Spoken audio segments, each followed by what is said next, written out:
So right now it's 12:15, and I took a shower, I cleaned my house, I ran some loads of laundry. I still gotta finish folding them, which is my favorite part of laundry for sure. But now our bread is ready to bake.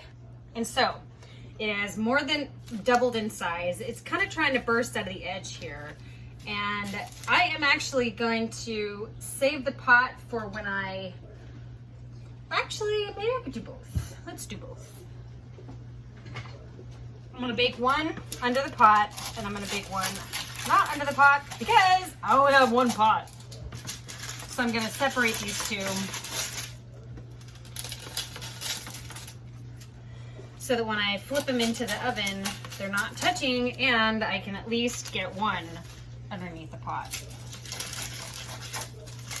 And I put it on I put it on parchment because parchment is part silicone, if you didn't know, which is what makes it so great for using in baking. It gives you nice even heat. It's recyclable. And all right. So now I'm gonna slash my bread. And the reason why you slash bread is because dough has water in it, right? And what we are looking for is perfect proof. We want to make sure that when we push into the edge, it moves out at the same rate you pushed in. And right now it's pushing out a little faster than I'm pushing in, so we may be able to give it a little more time to proof, but because it's kind of bursting out of the bottom right here, I don't know if you can see, but the skin of that outer dough is kind of ripping, and so I don't want it to rip any more than it needs to. I'm gonna slash it, and I'm gonna use what's called a bread lame. And this is a very, very sharp blade, very much like a box cutter. And the reason why you want to use the sharpest blade that you have is so that you don't have any ripping or tearing when you make your slash mark. In school, I would use my bread knife, my actual serrated knife, because that was the sharpest knife that I had. And I would just make 4 marks with my bread knife. You want to go fast when you make your slash, again, so that it doesn't leave drag marks. But because I have this nice outer dry skin on it, it's going to hopefully cut very nicely.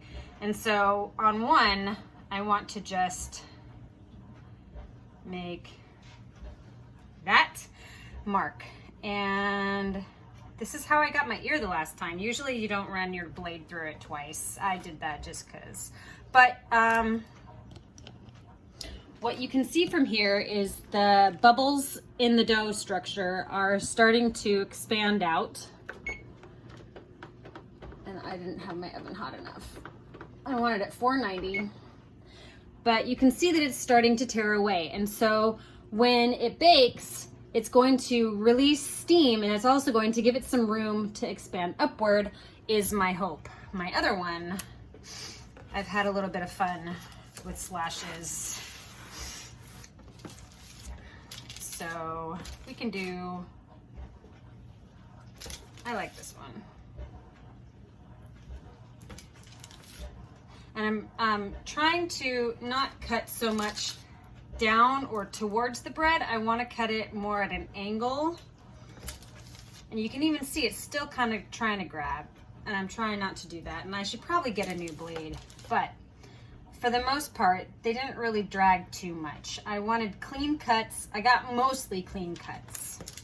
So I like making little leaf marks. And these are barely touching the skin. And these just make it decorative. And I follow some of the bread scoring stuff on Instagram just so that I can get new ideas about how to do really cool bread slashing, because sometimes people just like spend all day doing this. All right. So now I'm gonna bring you over here because this is gonna happen fast and I don't want you to miss it. Because now I'm gonna shove my bread into the oven, and there is a rhyme and reason to this. So I have the tools that I need are, I'm actually gonna use this cookie pan to shove it in, but I also have a peel for safer handling because this one can shove it. Actually, let's use this one, it is safer. So I think this C one is going to be the one I use with the pie. So we'll leave that one for last.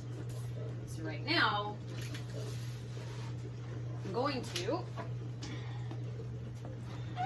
and you can see I have that very, very thick 18 by 18 by 1 inch stone on the very bottom of my oven.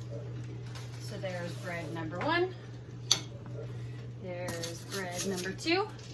And what I used to do was spritz the back of the oven to try and create a steam.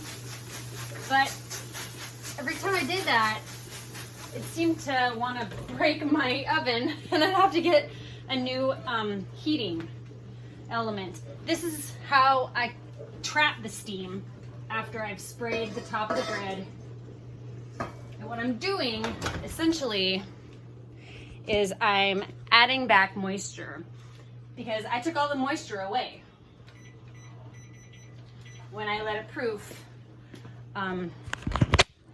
without a cover on top. And so now I have that dry skin. I spritzed it with water to give it some steam injection. And then I covered one of them to keep that steam in there. And what that steam is gonna do, it's gonna infuse back into the skin, give me some really nice blisters, hopefully give it a little more crunchiness on that outside. So we'll see what happens. And I set the timer for 10 minutes. My oven is at 490, so everything's hot, everything's ready to go.